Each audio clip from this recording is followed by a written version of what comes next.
آپ دیکھ رہے ہیں خاور نعیم ہاشمی آفیشل۔ اعوذ باللہ من الشیطان الرجیم، بسم اللہ الرحمن الرحیم۔ خاور نعیم ہاشمی آفیشل میں آپ کی خدمت میں سلام پیش کرتا ہوں۔ ناظرین، اس سے پہلے کہ میں کہانی کا عنوان بتاؤں اور کہانی کی طرف بڑھوں، آپ سے گزارش ہے خاور نعیم ہاشمی آفیشل کو سبسکرائب کریں، لائک کریں اور دوستوں کی طرف فارورڈ کریں۔ تو آج کی کہانی کی طرف چلتے ہیں۔ آج کی کہانی کا عنوان ہے ایک ہمدرد عورت جو اپنے پورے خاندان سمیت قتل ہو گئی تھی۔ یہ 24 ستمبر 2003 کا واقعہ ہے، جب علامہ اقبال ٹاؤن لاہور میں یہ عورت، جس کی عمر اس وقت 60 سال یا تھوڑا 60 سال سے زیادہ تھی، اپنے پورے گھرانے کے ساتھ قتل ہوئی تھی، جس میں اس کی بیٹی بھی شامل تھی، اس کے 2 نواسے بھی شامل تھے، ایک مہمان بھی شامل تھا، نوکر شامل تھے، خود یہ قتل ہوئی۔ اور تمام جو ٹارگٹ کیا گیا ان تمام 7 افراد کا، وہ لگتا تھا کہ جو قاتل تھے انتہائی مشتاق تھے، کیونکہ سب کو ٹارگٹ کیا گیا تھا سر کی طرف۔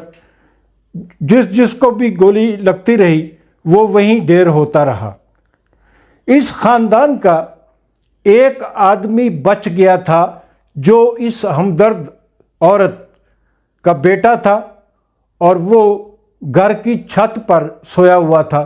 قاتل گھر کی چھت تک نہیں پہنچ سکے تھے، اور بیٹا بھی بہت دیر تک چھت پر سویا رہا، اور جب وہ سو کر اٹھا اس کے بعد کئی گھنٹوں کے بعد اس اجتماعی قتل کا انکشاف ہوا تھا۔ یہ عورت، جسے میں ہمدرد عورت کہہ رہا ہوں، کون تھی؟ اس کا اصل نام تو مجھے نہیں پتا کیا تھا، لیکن فلمی دنیا اسے نگینہ خانم کے نام سے جانتی تھی۔ یہ عورت جو 20 سال کی عمر میں اداکارہ اور گلوکارہ بننے کے شوق میں پشاور سے لاہور آئی تھی، اس نے اگلے 40 برس میں جو کامیابیاں حاصل کیں وہ کم ایسے لوگوں کے نصیب میں ہوتی ہیں، اور کامیابیاں کیسے کیسے حاصل کی گئی ہم اس کہانی میں آپ کو وہ بھی بیان کریں گے۔ یہ عورت اتنی طاقتور ہو گئی تھی کہ بہت ساری سیاسی اور سماجی تقریبات میں اس سے صدارت بھی کروائی جاتی تھی۔ بہت سارے وزیر، سیاستدان، بیوروکریٹ اس کو فون کیا کرتے تھے اور ماں جی کہہ کر پکارا کرتے تھے، اور یہ ہمدرد اور خود کو ماں جی کہلوانے میں فخر بھی محسوس کرتی تھی، کیونکہ جب یہ کسی کو فون کرتی تو اس کا پہلا فکرہ یہ ہوتا، بیٹا میں ماں بول رہی ہوں۔ یہ اس طرح لوگوں سے گفتگو کرتی تھی، اور آپ سمجھ سکتے ہیں کہ یہ کتنی شاطر، چالاک، ذہین خاتون ہوگی، جو بعد میں بے شمار پشتو فلموں کی پروڈیوسر بھی بنی۔ اس نے پنجابی فلموں میں بھی انویسٹمنٹ کی، اس نے اردو فلموں میں بھی انویسٹمنٹ کی۔ ایک فلم جینے دو اس نے ہدایت کار حسن عسکری صاحب سے بھی بنوائی تھی۔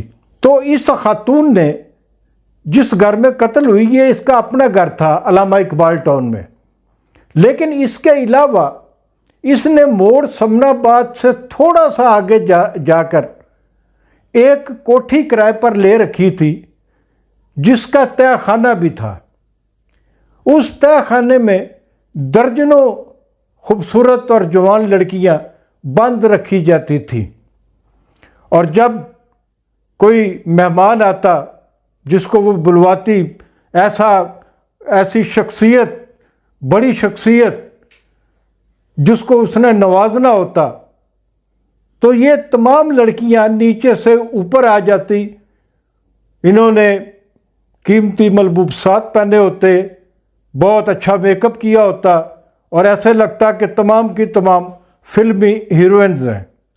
لائن میں لگا دی جاتی ہیں لڑکیاں، اور پھر جو مہمان ہوتا یہ اسے چوز کرنا ہوتا تھا کہ اس نے کون سی لڑکی لے کر جانی ہے یا کس لڑکی کے ساتھ وقت گزارنا ہے.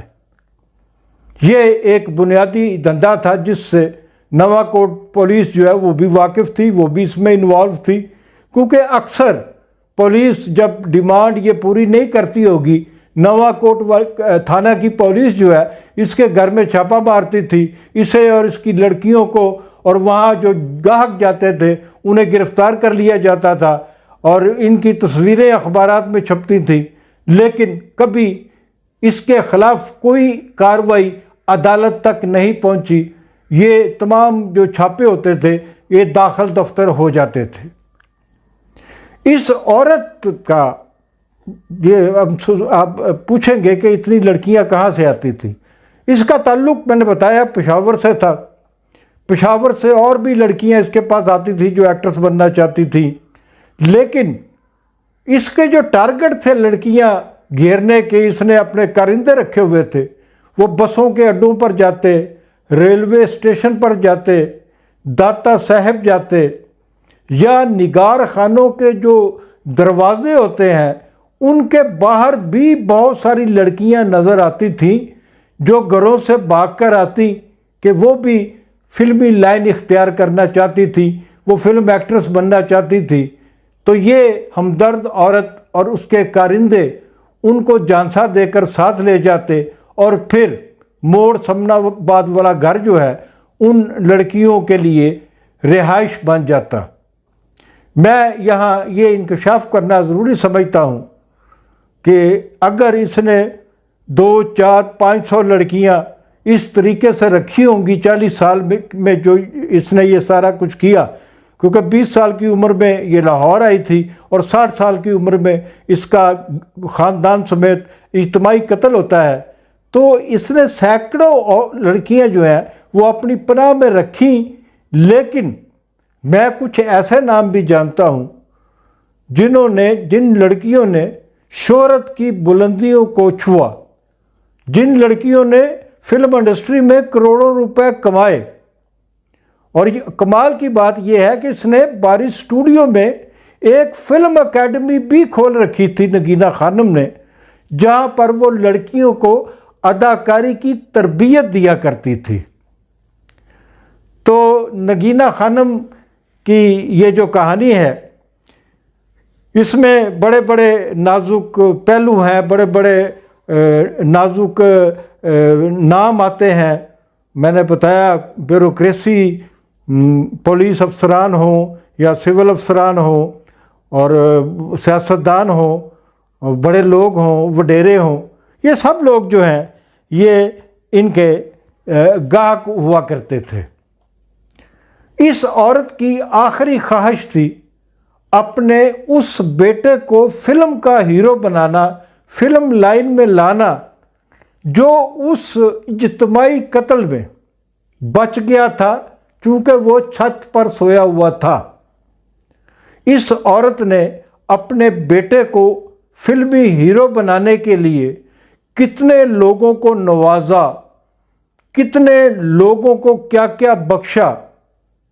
یہ بہت ساری باتیں میرے علم میں ہیں، لیکن میں بوجوہ ان لوگوں کے نام نہیں لے رہا.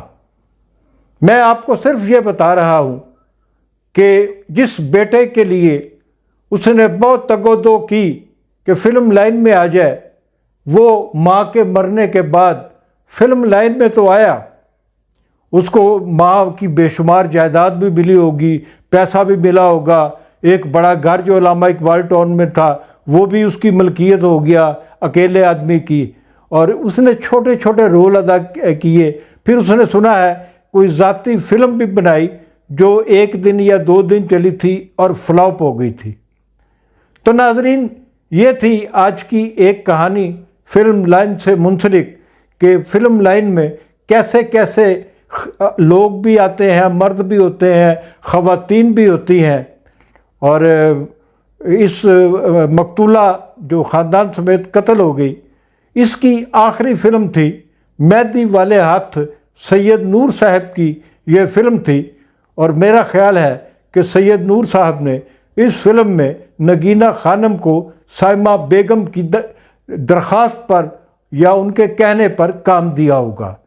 ناظرین، آج کے لیے اتنا ہی، ملتے ہیں اگلی کہانی تک۔